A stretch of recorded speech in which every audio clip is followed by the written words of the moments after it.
the life that we have today, the job, the business that we have today, the family and the faith community that we have today are all blessings from the sacrifice of Jesus, the Good Shepherd. The reason for us to be grateful to him for laying down his life for our salvation, so that he can continue to lead us and to keep us safe.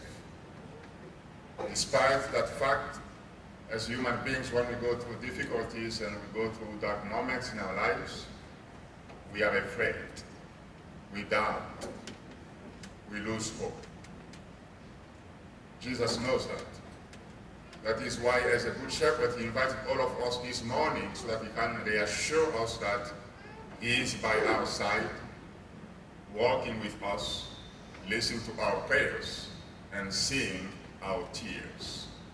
So, in those dark moments, may we all remind ourselves to say with faith, as today's responsorial song, "The Lord is my shepherd.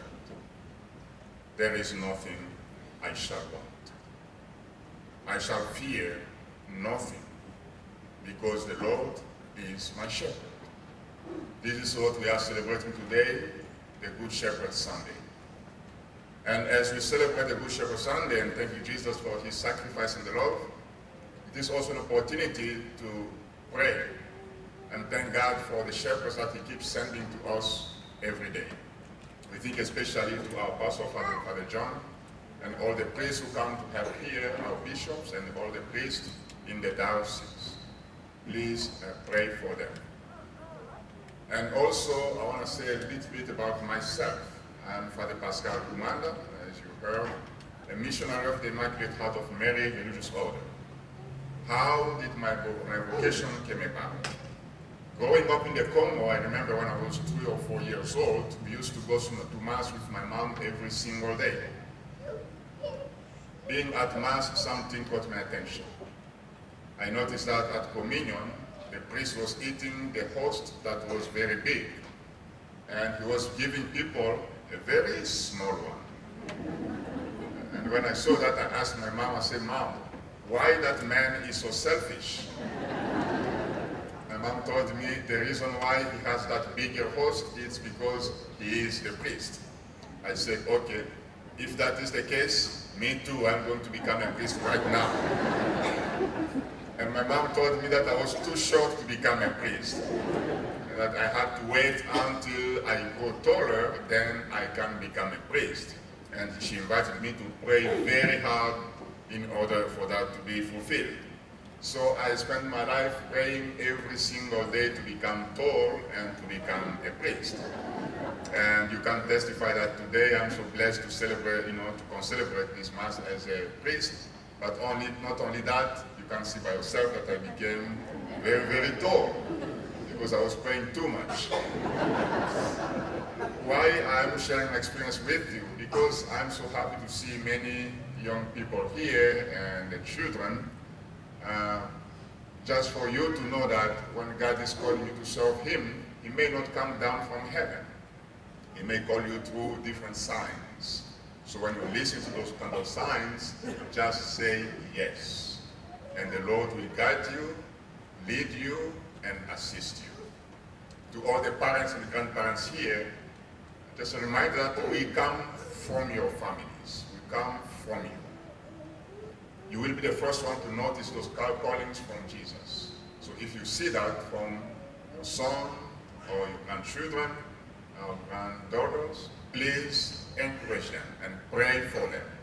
Because the Church of Jesus needs many priests, many missionaries, and many religious sisters, those that we call nuns, so that we can continue to serve his church and his people around the world. And speaking about serving the church and God's people around the world, you are so blessed here because where we serve, especially in Asia, in Africa, in Latin America, and in the Caribbean, many people, if they have the opportunity of Sunday Mass, most of the time it is only once or twice a year. Why? Because many of them live in a war zone all the time. Just look at Sudan.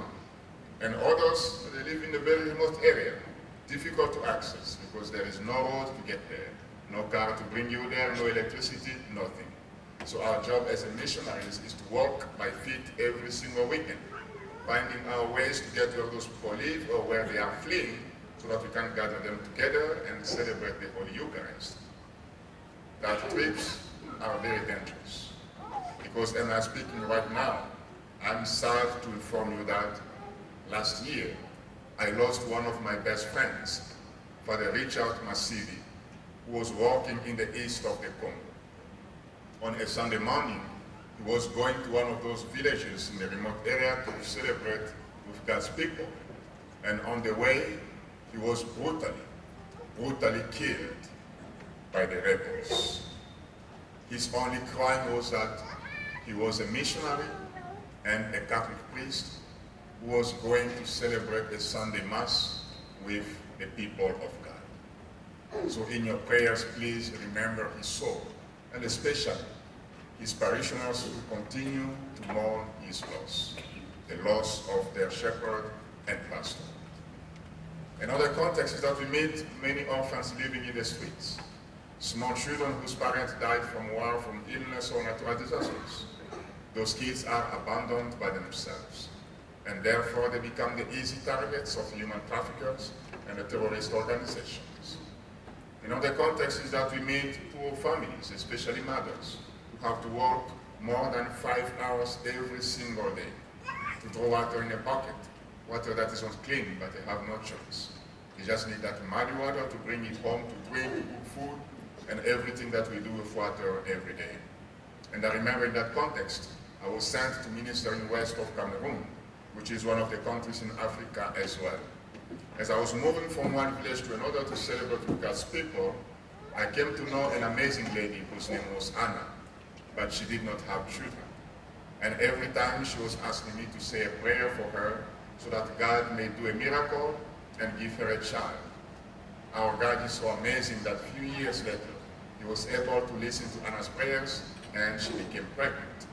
But before giving birth, she was having complications. She could not go to the hospital, which was very far away from her village. There was no ambulance in the area, no cars like we have here. There was nothing.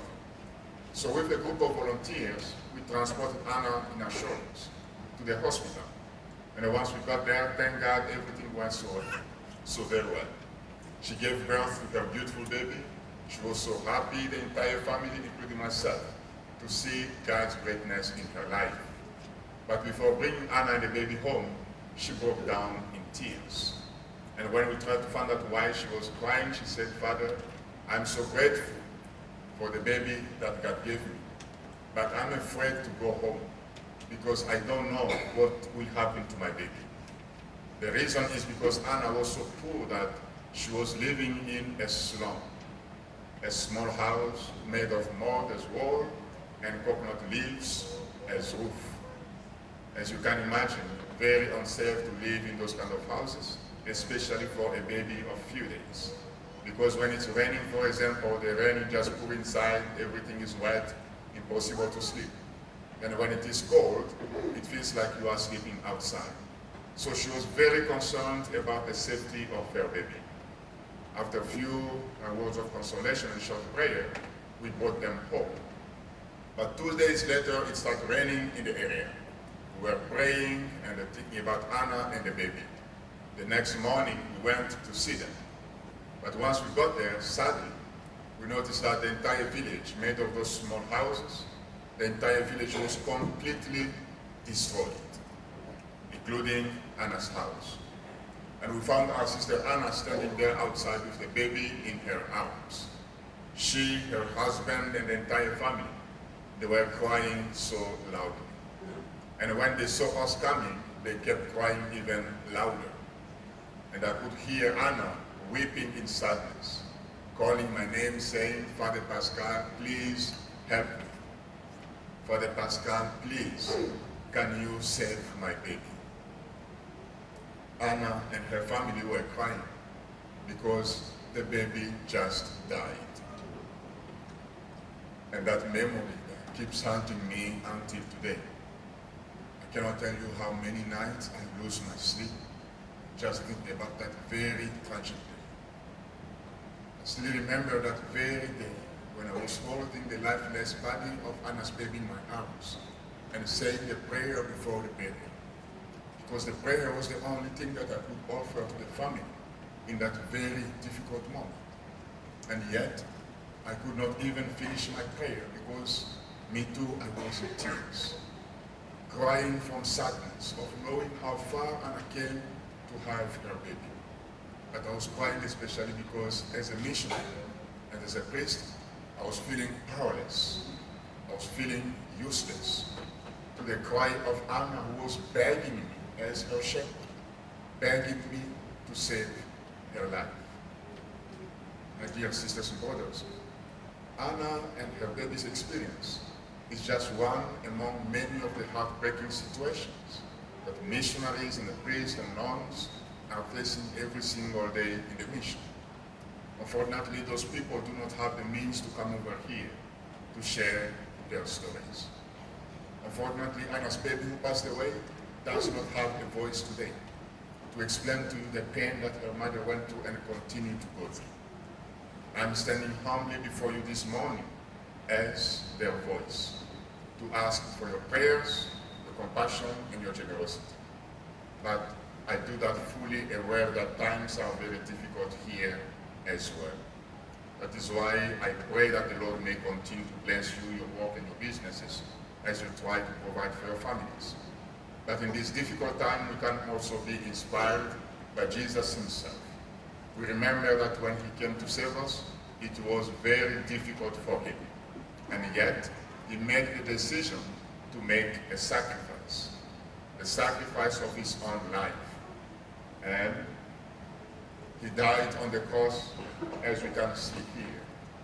He died on the cross just to save you and me, and to give us our spiritual food and a drink for the journey. Today, he is inviting us to do the same. But the good news is that Jesus is not asking us to die on the cross as he did for those people to have something. You know, a donation of $100 can be a sacrifice in this season of Easter. That sacrifice will help rescue one orphan from the street and save the life of that orphan. A donation of $500 can be a sacrifice in this season of Easter. That sacrifice will help sponsor a water project to give water to an entire village for years to come and keep those poor mothers from working more than 5 hours every single day just to look for water to give to their children to drink. As a business or as a family blessed by God, a donation of $2,500 or more for those who can be a big sacrifice. That big sacrifice will help build a house where babies like Anna's and those orphans in the streets will have protection and therefore be able to save their lives. But despite those tears and sadness, thanks God there's still light and hope. That light and hope is made possible by an amazing organization which is called Cross Catholic Outreach that I'm here today to represent. I know that in the past some of you were able to support this organization. I would like to thank you so very much and to let you know that you have been our true heroes. Because of you, we're able to save many lives and many souls. And with your help today, we will continue to do so in the name of Jesus. So if you notice in your pews, we do have those flyers of Cross Catholic Outreach. Can you please look around and take it out and open? Meanwhile, may I ask the ushers, can you please come forward and to distribute the brochures to those who do not have, please. Can you please start here from the front? Thank you. If you don't have those brochures, just raise your hands and the ushers will pass around and give them to you.